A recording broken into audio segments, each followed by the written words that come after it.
सुधा समाधान।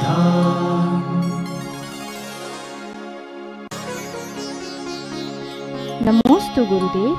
मंदिर जी में बहुत सी मूर्तियां देखने को मिलती हैं, मगर कुछ ही मूर्तियों में अतिशय होता है।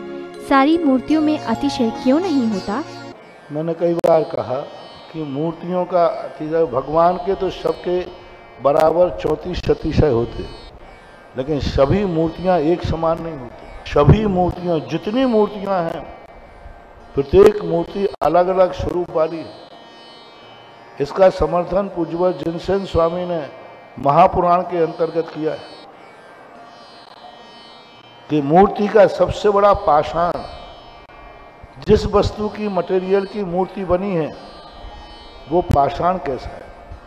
जैनागम में पाषाण की परीक्षा की गई। हर किसी पाषाण से मूर्ति नहीं बनाना चाहिए। मूर्ति बनाने का पाषाण कैसा हो, पाषाण का ही नहीं, शिल्पी कैसा हो बनाने वाला, शिल्पी का ही मात्र नहीं, जो भक्त बैठाल रहा है उसका पैसा दान कैसा है, उसकी भावना कैसी है, वो व्यक्ति कैसा है। चौथा कारण से पंचकल्याण का आप करा रहे हैं, वो प्रतिष्ठाचार्य कैसा है। जो सूर्य मंत्र दे रहा है वे मुनि महाराज कैसे हैं। इन सब के बाद मूर्ति जहां बैठ रही है वो स्थान कैसा है।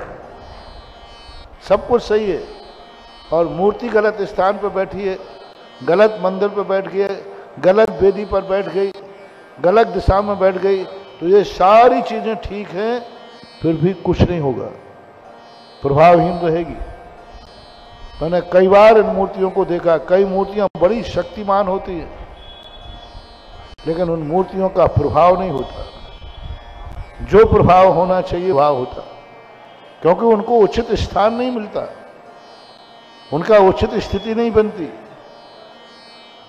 आप देखना, अभी यहाँ के चंद्रप्रभु भगवान वैसे ही अतिशयकारी हैं, लेकिन अभी भी उनकी पूरी महिमा तुम्हारे सामने नहीं आ पाई, क्योंकि वो उचित स्थान पर नहीं बैठे। मंदिर में हर भगवान की मूर्ति में दृष्टि दोष है, कोई भगवान की दृष्टि नहीं निकल रही है, सब भगवान। अब यही भगवान देखना, 27 तारीख के बाद यही भगवान जब जिस दिन भी मान लो 27, जिस दिन नए मंदिर पर मूल वेदी पर बैठ जाएंगे, उस दिन इस भगवान का अतिशय देखना कई गुना बढ़ जाएगा। आज मैं उसी मूर्ति को देख रहा था और उसी मूर्ति को देख करके देख रहा था, मगर मूर्ति को स्पर्श करते ही लगा कि अभी तो मैं कुछ भी नहीं हूं, मुझे योग्य स्थान मिलने दो, फिर दिखाऊंगी मेरा चमत्कार क्या है। उस समय तुम देखना है, जैसे ये बड़े नए मंदिर में उच्चासन पर विराजमान होगी ये मूर्ति, आप सब अपने आंखों से देखना, आप खुद अनुभव करेंगे कि इस मूर्ति की शक्ति स्थान मात्र बदल देने से, शुद्ध स्थान कर देने से कितनी शक्तियां जाग जाती हैं। उसी बाद उस मूर्ति का स्थान, मात्र स्थान, सब कुछ वही रहेगा, वही रहेंगे, सब कुछ वही रहेगा, कोई परिवर्तन नहीं होने वाला। मात्र जैसे स्थान मिलेगा ये अपने आप में चमत्कार दिखाएगा। एक स्थान पर नहीं, ये सैकड़ों स्थान है। आपके यहाँ ये तीर्थोदय तीर्थ गोलाकोट, वो ही मूर्ति है, अभी कुछ भी वहां नया कुछ भी नहीं है। वो ही मूर्ति ऐसे गलत स्थान पर बैठी थी और जैसे उसको उच्चासन पर बैठाला, गलत स्थान पर बैठी थी, इतनी शक्तिहीन थी कि वहां लोग दर्शन करने नहीं जाते, चोरों के अलावा कोई जाता ही नहीं था। चोर भी 2-2, 3-3 दिन तक वहां पड़े रहे, कोई उनको पूछने वाला नहीं था, सब कुछ खत्म था, उजाड़ था।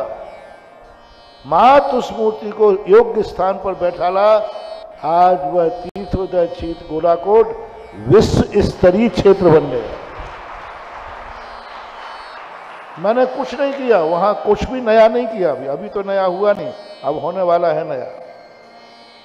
क्या दिन थे उसके जो वहाँ की मूर्ति की भी रक्षा नहीं कर पा रहे थे और मूर्ति उठाने की तैयारी थी, पुरातत्व विभाग में दे दो, और आज मूर्ति को उच्चासन बैठने पर वहाँ विशाल मंदिर बन रहा है, विशाल चौबीसी बन रही है और सारा विश्व लाइन लगा करके दर्शन कर रहा है, अभिषेक कर रहा है। मात्र अकेला स्थान बदला है, कुछ नहीं किया।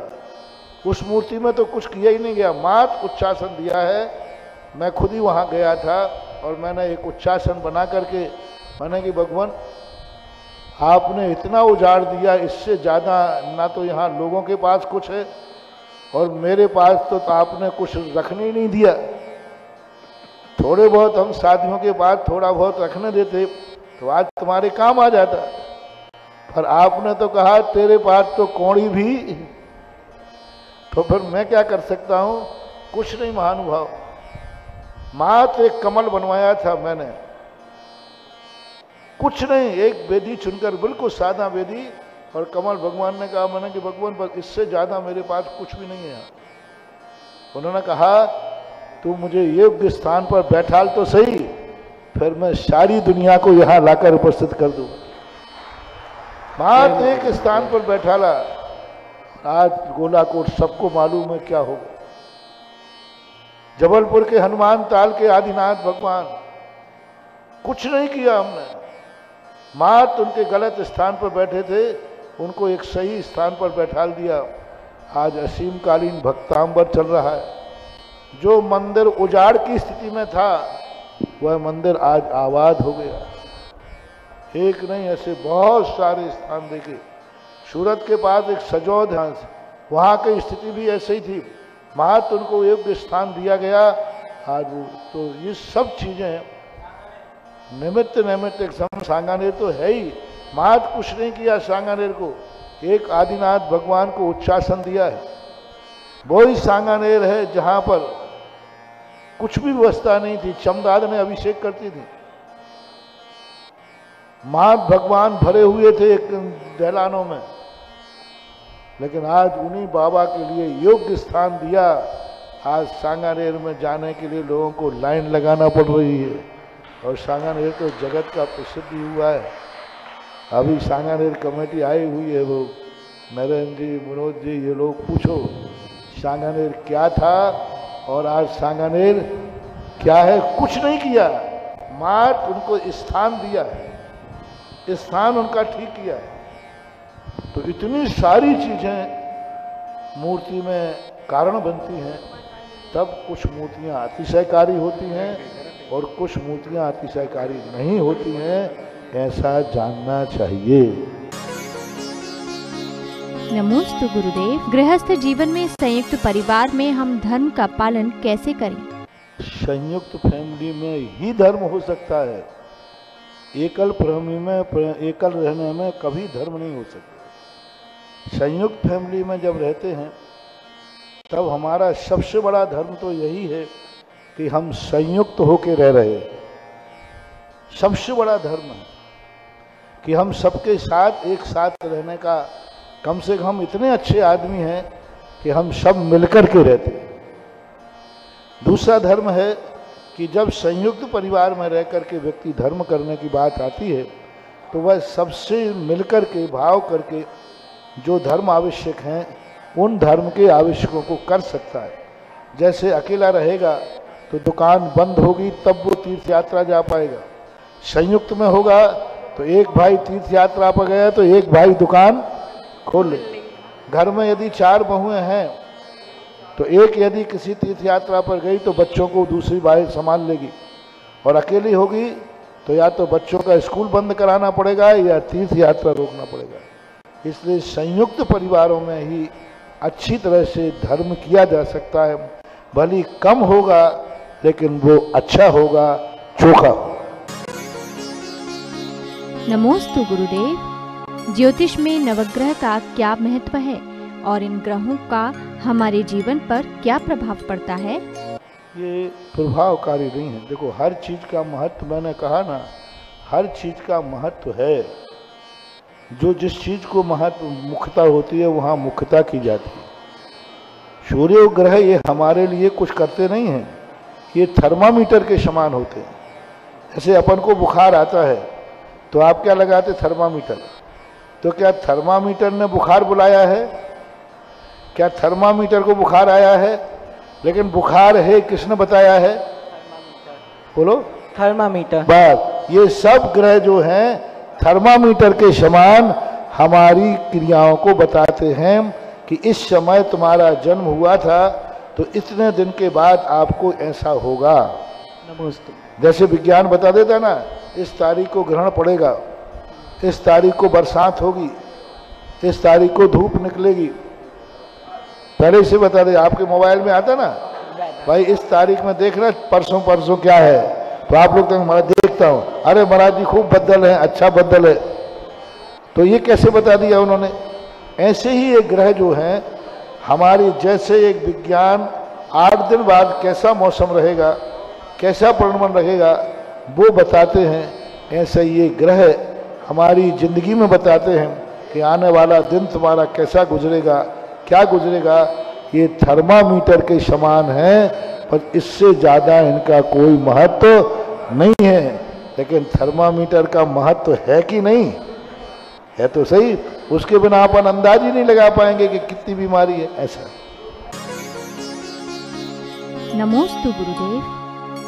क्या हम सिद्ध क्षेत्र में भगवान पर प्रतिदिन निर्वाण लाडू चढ़ा सकते हैं? क्यों नहीं चढ़ाएंगे? भगवान के नाम लेकर कहीं भी लाडू चढ़ा सकते हैं, घर पे नहीं। घर पे भगवान नहीं है तो नहीं।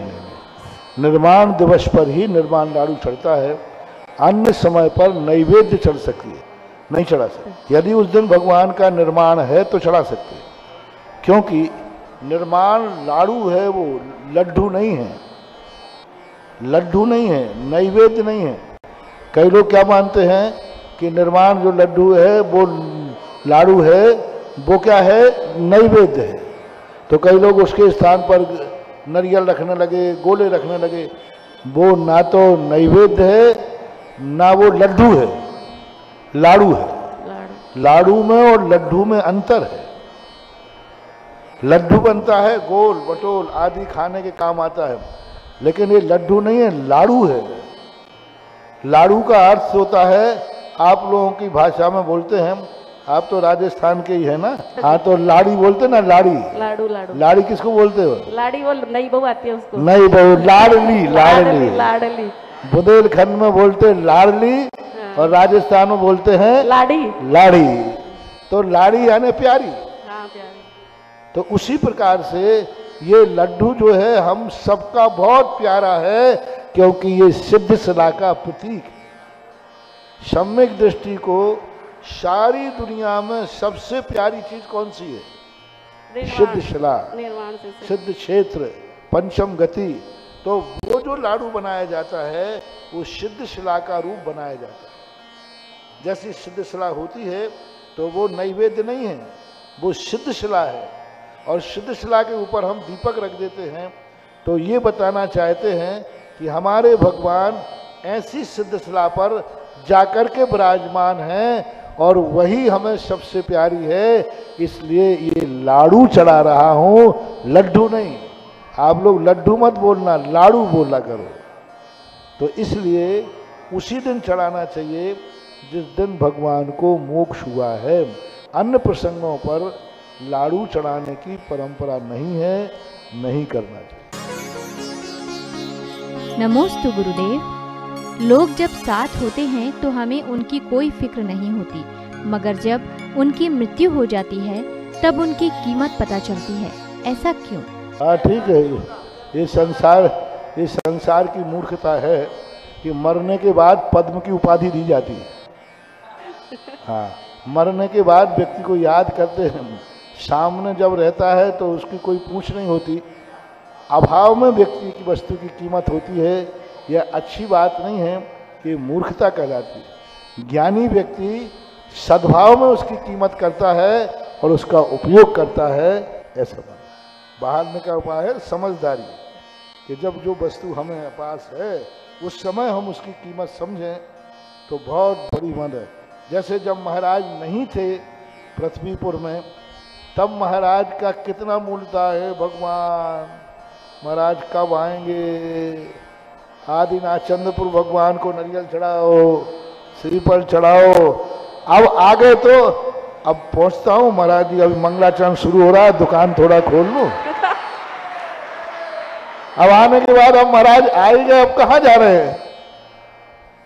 तो ये सबसे बड़ा ज्ञान वो है कि जब वस्तु की उपलब्धि हो तब उतनी आकुलता आ जाए कि मैं जितना लाभ ले सकूं ले लूं, क्योंकि अभी महाराज मेरे पास हैं, अभी धर्म मेरे पास है, ऐसा मानो। नमोस्तु गुरुदेव। वर्तमान में व्यायामशाला का क्या महत्व होता है? व्यायामशाला का तो आज के युग में बहुत जरूरी है व्यायामशाला, क्योंकि अपनी सुरक्षा स्वयं करना चाहिए। समाज की सुरक्षा करने के लिए मच्छर पहलवान नहीं चाहिए, मुकद्दर पहलवान चाहिए। तो आज के युग के अनुसार हमेशा जैन समाज में व्यायामशाला होना चाहिए, शक्तिमान ग्रुप होना चाहिए। कभी कभी ऐसे मौके आते हैं जहाँ धर्म की रक्षा करने के लिए, धर्मात्माओं की रक्षा करने के लिए धर्मात्मा अपने आप में मजबूर होता है, तो वहाँ व्यायामशाला को तैयार रहना चाहिए। क्योंकि हम साधु लोग भावनात्मक, हमारे पास 2 शक्तियाँ हैं, 4 शक्तियाँ काम करती हैं किसी भी कार्य की रक्षा के लिए। एक तन, एक मन, एक वचन और एक धन। ये 4 चीजें जहां मिल जाएं, समझ लेना कार्य हो जाएगा। साधु के पास 2 चीजें हैं, मन और वचन। मन से तुम्हारी रक्षा कर सकता है, वचन से तुम्हारी रक्षा कर सकता है, लेकिन तन से और धन से हम कुछ भी नहीं कर सकते। तन और धन ग्रस्त के पास है, वो तन से भी रक्षा कर सकता है और धन से। तुम्हारा तन और धन, हमारा मन और वचन का है, झंडा ऊंचा रहे हमारा। साधु का मन और वचन मिल जाए और ग्रस्त का तन और धन मिल जाए, समझ लो अब कोई कार्य असंभव नहीं है। तो तन को स्वस्थ रखने के लिए व्यायामशालाएं होना चाहिए। अभी बहुत अच्छी व्यायामशाला वहाँ पर यशोदय तीर्थ क्षेत्र महरौनी में भी स्थापित हुई, और सबसे अच्छी भारत की व्यायामशाला तो ललितपुर की है। और ललितपुर की 2-2 व्यायामशालाएं वहाँ चलती हैं। छोटे पहलवान ने एक ऐसा अच्छा बीजारोपण किया कि उन्होंने पूरे ललितपुर में सब युवाओं को व्यायामशाला से शुरुआत कराई थी और आज भी चल रही। सुधा समाधान